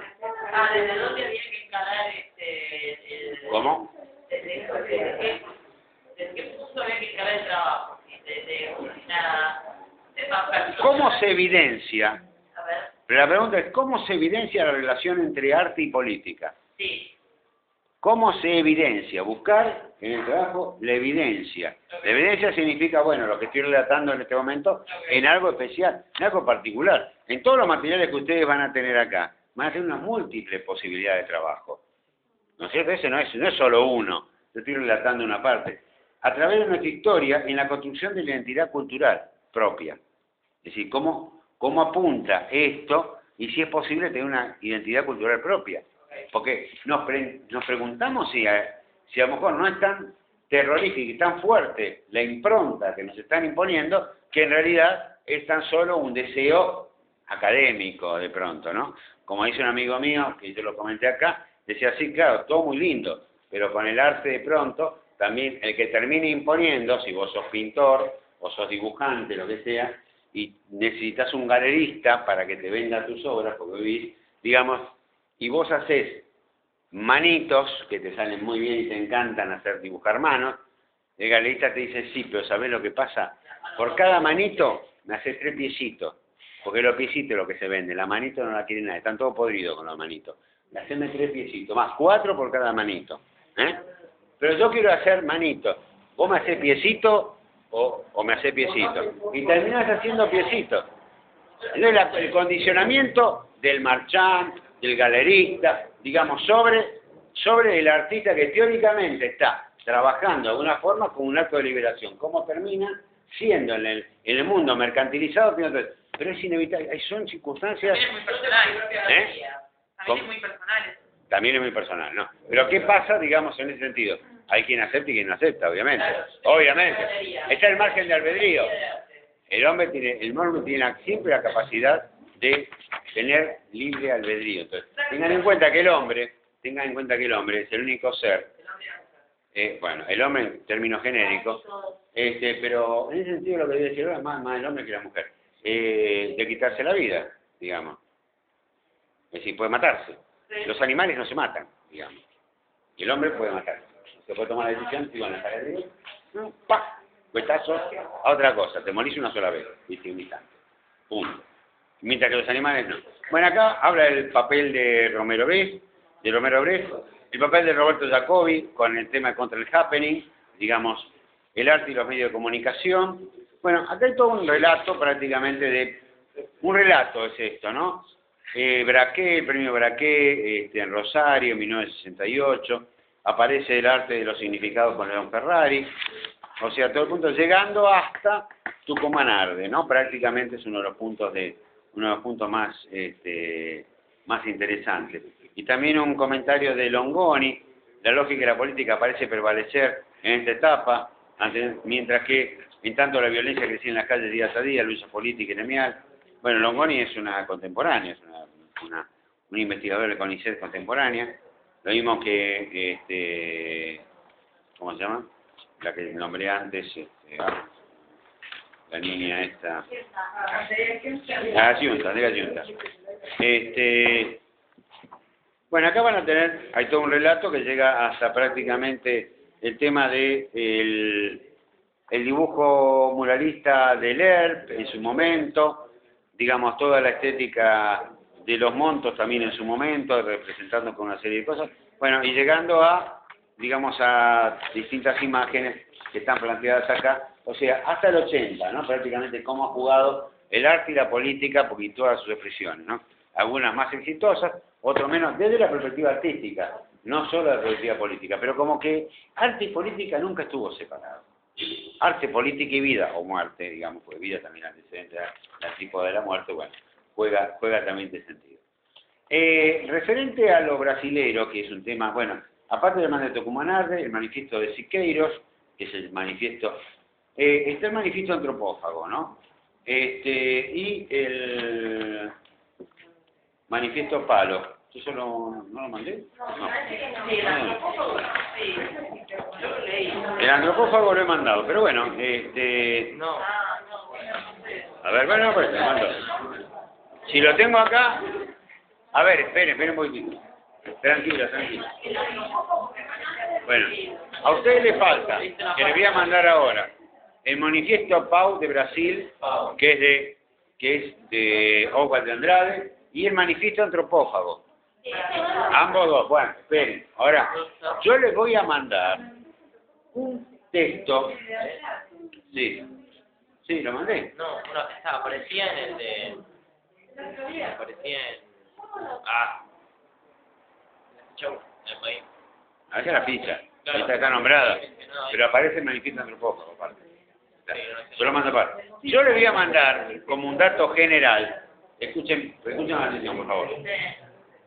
De Oswald de Andrade, dos manifiestos que son importantes, el antropófago y el Manifiesto Pau, brasileño. Son los dos elementos que son identitarios para Latinoamérica. El Manifiesto Antropófago, digamos, es de 1928 y el Manifiesto Pau de 1924. El Manifiesto de Poesía, o sea, donde se toma el tema de la lírica. Pero también, o sea, tengan en cuenta, Movimiento Palo y Manifiesto Antropófago. Pero les voy a mandar un texto, que no se asusten, pero, ojo, lo preservé porque lo bajó todo, estaba en Taringa, lo bajaron todo completamente, que es la tesis, la crisis y la filosofía mesiánica, que es la tesis de Oswald de Andrade, donde al final están justamente los manifiestos, ¿no es cierto? Digamos, esto ténganlo, para que ustedes, pues es un texto inhallable en este momento, lo van a tener, es su tesis de doctorado en la Universidad de Brasilia en el año esto lo escribe en 1950, digamos, los manifiestos lo escribe en el año 28, 29, 1928 y 1930. Va, es 24 y 30. Donde habla sobre la antropófago, que sería como alimentarse, nutrirse. ¿Cómo? Sería como alimentarse de otra cosa, de otro tipo de hambre. Claro, el manifiesto antropófago surge con una cuestión muy significativa y muy interesante, que es, acá les voy a mandar también el tema de Caliban, de Fernández Retamar, el tema de la antropofagia en Latinoamérica, ¿no es cierto? O sea, le cuento lo de Oswald de Andrade, digamos, ¿qué es lo que toma él? Él toma, digamos, el hecho de que los indios Cariba, en el año 1500 y pico, 1560 aproximadamente, frenan el avance de la cristianización de Brasil. ¿En qué sentido frena?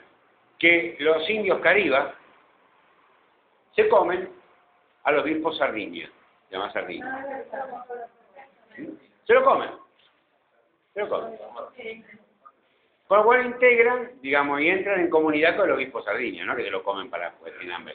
Aunque el Sardiña es un gordito seguramente sabroso, digamos, sabrosón, digamos, se lo come. Con lo cual, se incorporan o se integran algo. Porque el tema de antropofagia tiene una doble lectura, ¿no? La lectura nuestra occidental es que, en realidad, vos incorporás los valores y los poderes del otro, mientras que en la cultura, digamos, lo que podría ser antropofagia como centro a meterse, es que en realidad es una cosa de comunión. Y si entra uno a pensar en el tema de la vieja tradición judeo-cristiana, la comunión es que cuando yo tomo, no es que ingiero, sino que me integro en ese momento. O sea que es un tema para seguirlo. Pero bueno, Oswald de Andrade relata ese tema, donde de pronto dice, bueno, la antropofagia nos une, digamos, ¿no? Como que de pronto plantea el tema de que el movimiento antropofágico. Y la tesis de la filosofía mesiánica, lo que es interesante es tal vez que lean las primeras 3 páginas, lo demás después lo leen para adelante porque es muy interesante. Entre otras cosas, digamos, él plantea, por ejemplo, hay un punto interesantísimo, dice, bueno, habla por supuesto del tipo de la tesis de filosofía, donde se la rechazan, está medio año defendiéndola, hasta que lo nombran doctor en filosofía en la Universidad de Brasilia. Se rechazaban, porque el tipo plantea cosas complicadas. Digamos, dice, Homero menciona la existencia de antropofagia ritual entre los griegos. Según la documentación del escritor argentino Blanco Villalta, también se encontró en América entre los pueblos que habían alcanzado una gran cultura, aztecas, mayas, incas. Según Colón, comían hombres. ¿Viste Colón? ¿Viste medio? Ya empieza a dejarlo más. Sin embargo, no lo hacían por gula o por hambre, directamente. Con esto arranca para que no haya duda de qué está hablando. No lo hacían por gula. Se trataba de un rito que, existente también en otras zonas del globo, intenta expresar un modo de pensar, una visión del mundo que caracterizó cierta fase de toda la humanidad. Considerada, como la Weltanschauung, que sería el sentido del pueblo en alemán, la antropofagia, más se presta a la interpretación materialista e inmoral de que ellos hicieron los jesuitas y los colonizadores y conquistadores en general. Por el contrario, como acto religioso, pertenece al rico mundo del hombre, digamos, en las tribus primitivas. Su sentido armónico y comunal se opone al canibalismo, en el sentido europeo, que viene a ser la antropofagia por gula y también la antropofagia por hambre, conocida a través de la crónica de las ciudades sitiadas de Europa, digamos, y viajeros extranjeros. Escuchen esto porque es lo más interesante, porque ya hay una codificación que va en otra dirección, al menos para pensar. La operación metafísica, o sea, más allá de la experimentación, porque nadie se va a comer una persona, digamos, que se relaciona al rito antropofágico, y la de la transformación del tabú, o sea, de lo prohibido, en tótem. Desde el valor opuesto al valor favorable. El valor opuesto es el tabú, al valor favorable que es el tótem. El tótem es la representación de lo que debe ser. Es la dualidad del mundo americano. Digamos, el famoso tótem de los indios, bueno, es donde está representada, digamos, toda la vida y toda la tribu. Los aztecas lo tienen, los guaraníticos lo tienen, todos tienen sus tótems, de alguna forma, y de distintas, y parecidas con representaciones animistas. La vida es devoración pura, o sea, del opuesto, o sea, de los valores opuestos, al valor favorable. La vida es devoración pura, y en ese devorar que amenaza cada minuto de la existencia humana, el hombre le corresponde totemizar el tabú, digamos, o sea, transformar ese tabú de alguna forma. ¿Qué otra cosa que es el tabú, sino lo intacable, el límite? Mientras que el hombre de Occidente, en su escala axiológica fundamental, elevó la categoría de su conocimiento hasta Dios supremo, el bien. El hombre primitivo intuyó su escala de valores hasta un Dios supremo, mal, en que ello radica la oposición de conceptos que produce una radical oposición de conducta entre uno y otro. Dice, y todo se remite a la existencia de dos hemisferios culturales, que remitirá a la historia en matriarcado y patriarcado. Digamos, ahí está la madre del borrego, como dirían este. Dice, aquel es el mundo del hombre primitivo, este es el del civilizado, aquel produjo una cultura antropofágica, este mundo civilizado, una cultura mesiánica. Aparece lo mismo, dice todo en esta página. O sea, después trata de explicar y lo explica. Digamos, ¿qué significa cada una de estas cosas? Habla, bueno, por ejemplo dice, en primer lugar, dice, la filosofía nunca fue una disciplina autónoma. Bueno, habla de Marx, todo, dice, hubo a favor de la vida o en contra de ella, engañando a los hombres o creyendo en ellos. La filosofía siempre dependió de las condiciones históricas y sociales en las cuales se originó, primero. Y aquí la primera afirmación de la presente tesis que coincide, no solamente con Marx, sino con Kierkegaard y Nietzsche. Otro pensador, porque aparte este era un irónico total, el amargo Schopenhauer, dice, aportó al debate intelectual de hace 100 años un elemento que fue ampliamente disimulado por el ropaje de la religión y la ética. Él supo fijar la función de la voluntad como elemento primordial de la vida, y sin duda a partir de ahí fue construyéndose el universo de Sigmund Freud, tomando Schopenhauer, intermediando a Kant. En ese elemento que hoy está profundamente y definitivamente ligado a la filosofía. El decálogo nombraría a Kant, Maquiavelo, Loyola o a Lenin. Este linaje representa en la filosofía de la cumbre el linaje que afirma que los fines justifican los medios, el que exige de sus adeptos, forzados o no, la obediencia inerte. Entonces habla de los mesianismos. Los mesianismos son aquellas cosas que prometen hacia un futuro lo que no está en el momento. Y trabaja sobre el mito también tupí guaraní, que está la tierra sin mal. La tierra sin mal no está en el más allá, está en el más acá. Está en el más acá, sí. Y la siguen buscando. Ahora, ¿qué pasa? Los mesianismos plantean de todo tipo, racionales o mitológicos, digamos, mitológicos transformados por el patriarcado, porque cada categoría de patriarcado como un tema central. Yo algo les comenté algo del patriarcado cuando surge estructuralmente en nuestra civilización la noción del patriarcado, que ha asociado inclusive a la propiedad privada, indisolublemente. Ahora digo eso, pero bueno, él plantea, digamos en este sentido, que los mesianismos que son todos los sismos, ¿no? O sea, el catolicismo que es, muy bien, vos sufrís acá, pero no te calentes, cuanto más sufres que Dios te está mirando y sos un elegido por tu sufrimiento. O sea, y si no sufrís porque no tenés nada que sufrir, flagelate. Sufrí de alguna forma. Si tenés, compré un zapato más chico, poner una piedra, cazá una valla de ruibarbo y te pegues en la... O arrodillate sobre garbanzo o maíz durante horas y refregá las rodillas hasta que aparezcan los fémuros sanguinantes. Bueno, eso es Dios. Entonces ahí vas a llamar la atención a Dios, de alguna forma. sufrí acá porque igual hacia el cielo que está chiche bombón. El mundo protestante, también, más o menos. Digamos, el cielo está negado. Eso sí, si te rompes el upite y laburás y te va bien, en una de esas vas. Siempre un mesianismo. Hacia adelante. El comunismo también. El comunismo lo plantea también. Reventemos. Nuestra generación está para sacrificarse. Porque entonces nuestros bisnietos van a comer manteca. Pero ahora estamos jodidos. Ahora nada. Ni jabón. ¿Viste?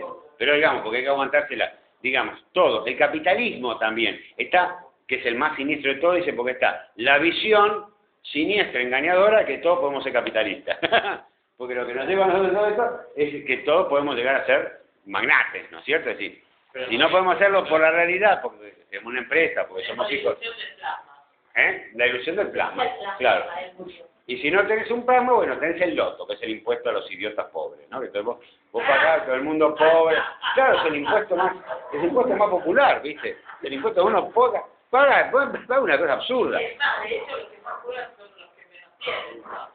Sí, exactamente, digamos. O sea, es una forma de... Porque también, digamos, es un simple cálculo de posibilidades. Ganar el loto es más fácil ganar la quinela todos los días, digamos, que ganar el loto una sola vez en toda tu vida. Porque es una posibilidad en 16 millones el actual loto. Es, digamos, técnicamente no. Puro. La cuestión no importa. La cuestión es que está la ilusión y la fantasía de que podés ser rico. Ya sea por tu propio medio y tu propio esfuerzo, si estás dentro del encuadre luterano, puritano, digamos, que sería del trabajo, el esfuerzo, y nada más que eso, hacia Antioquera, hacia el esfuerzo, trabajar, que te salgan los planos, que no te caiga una gota de tinta, cuando había tinta, digamos, y gastar hasta el último pedacito de tóner de la impresora, no vayas a tirar nada, aprovechar todo, ahorrar, trabajar, para los sistemas de acumulación. O sea, todos los sismos lo plantea él en forma muy irónica, y plantea que los sismos son temas del patriarcado también. O sea, la ilusión de un mundo. El patriarcado cuando surge, él lo dice con toda claridad. El patriarcado es un... ¿Eh? ¿Él? Sí, El patriarcado surge... En la tesis. Sí, el patriarcado surge, digamos, directamente, bueno, es un tema que ya venía trabajando yo hace rato. La relación entre el patriarcado, digamos, y la noción de propiedad privada. O sea, ¿cuándo surge el patriarcado? Creo que te lo dije. En el derecho romano, ¿no? ¿Con qué? La herencia. El código hereditario.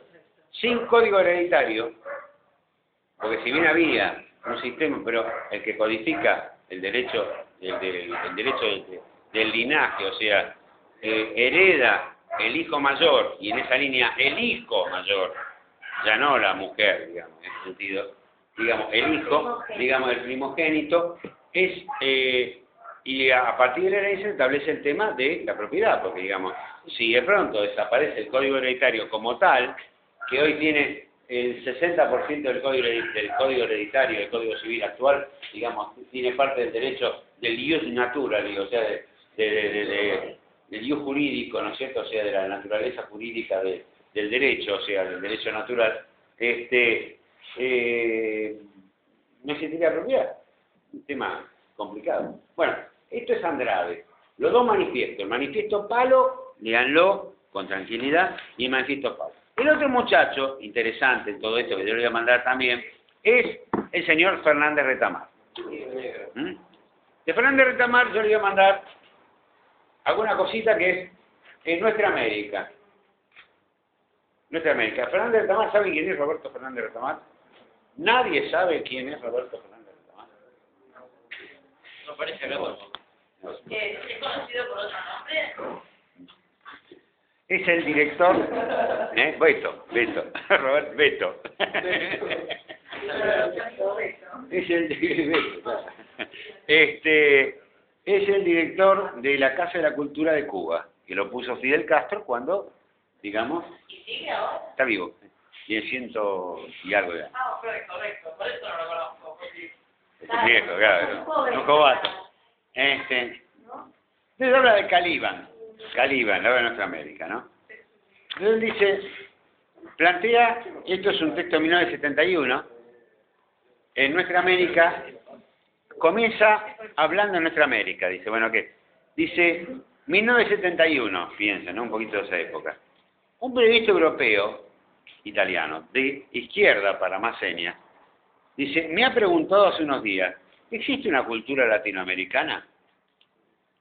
Conversábamos, como es natural, sobre la reciente polémica en torno a Cuba, que acabó por enfrentar, por una parte, a los intelectuales burgueses europeos, o aspirantes a hacerlo, desde también irónico, digamos, con visible nostalgia colonialista, aunque sean comunistas, ¿no? O más, o peor. Y por otra, la plana mayor de los escritores y artistas latinoamericanos, que rechazan las formas abiertas o veladas de coloniaje cultural y político. La pregunta me pareció revelar una de las raíces de la polémica, y podría anunciarse también de otra manera. ¿Existen ustedes? Digamos que ¿existen ustedes? Si no existe una cultura, ¿existen ustedes? Pues poner en duda nuestra cultura es poner en duda nuestra propia existencia, nuestra realidad humana misma, y por tanto estar dispuesto a tomar partido en favor de nuestra irremediable condición colonial, ya que se sospecha que no seríamos sino eco desfigurado de lo que sucede en otra parte. Esa otra parte son, por supuesto, las metrópolis, los centros colonizadores, cuyas derechas nos esquilmaron, y cuyas supuestas izquierdas, pega por todos lados, han pretendido y pretenden orientarnos con piadosa solicitud. Ambas cosas, con el auxilio de intermediarios locales de variado pelaje, dice, ¿no? Digamos, si bien este hecho,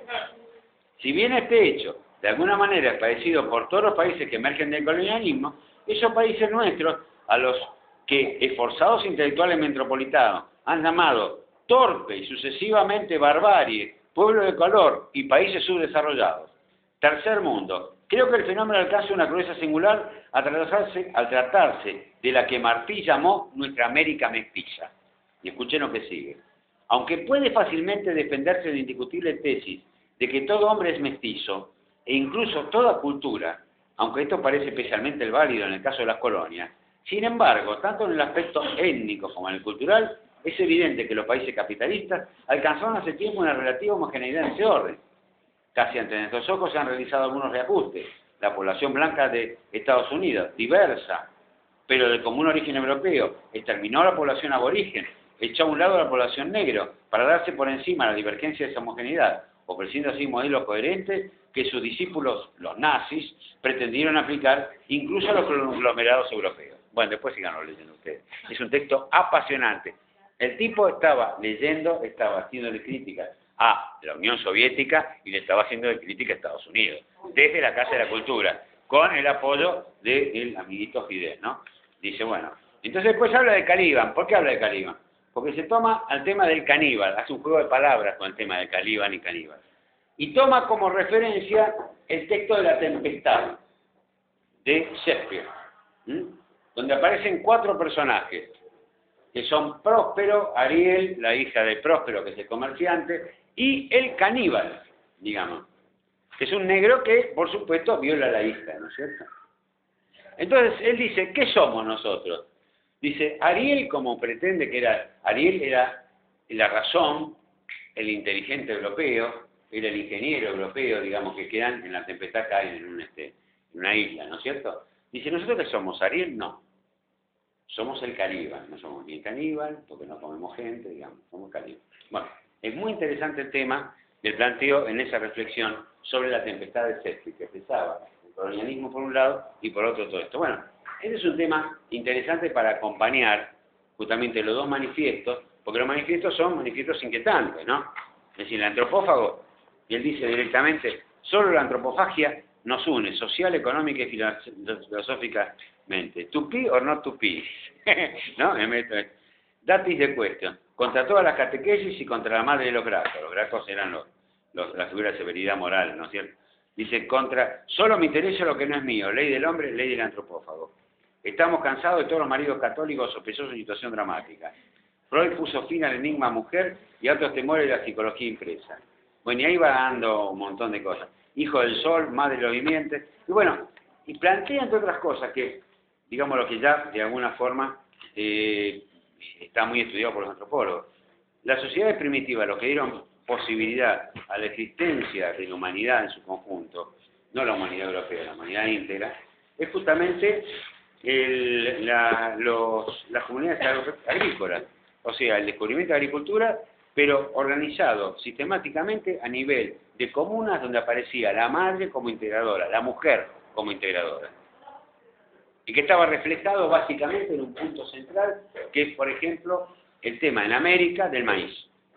El maíz es la representación de que une todos los mundos. Une el cielo, las profundidades acuáticas. De lo acuático es lo femenino, básicamente, la superficie del cielo. El maíz con sus raíces y que eleva las mazorcas hacia el cielo, ¿no? Y que después vuelve hacia la tierra para reciclar en la tierra y hacer el círculo de la vida.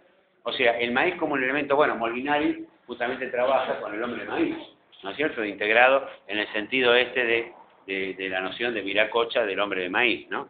De una visión integrada del mundo, donde inclusive hace el dibujito famoso del tipo que lo toma de un avión, en esos viajes allá a Alemania, desgraciadamente, hace un hombre integral. Dice, el hombre integral se muere, se parte, digamos. Mientras que si fuera un hombre maíz, armado por un montón de... En todo caso se dispersa, pero nunca se muere. Digamos, el hombre íntegro que está en el dibujito de los aviones, de cómo ponerse en caso de que el avión se caiga. ¿No es cierto? Dice, él lo hace el dibujito, después le voy a traer el dibujito de él, entonces todo armado con granito de maíz, todo un hombre. Y ese hombre no se muere nunca, digamos. Es decir, vuelve a la vida de alguna forma. Mientras que el hombre íntegro, europeo, que está ahí en él, por más que se acuclille. Bueno, muchachos, leen, le voy a mandar los materiales, terminen de cerrar, vayan pensando un poco los temas individuales y después le dan forma hacia el final. ¿De acuerdo?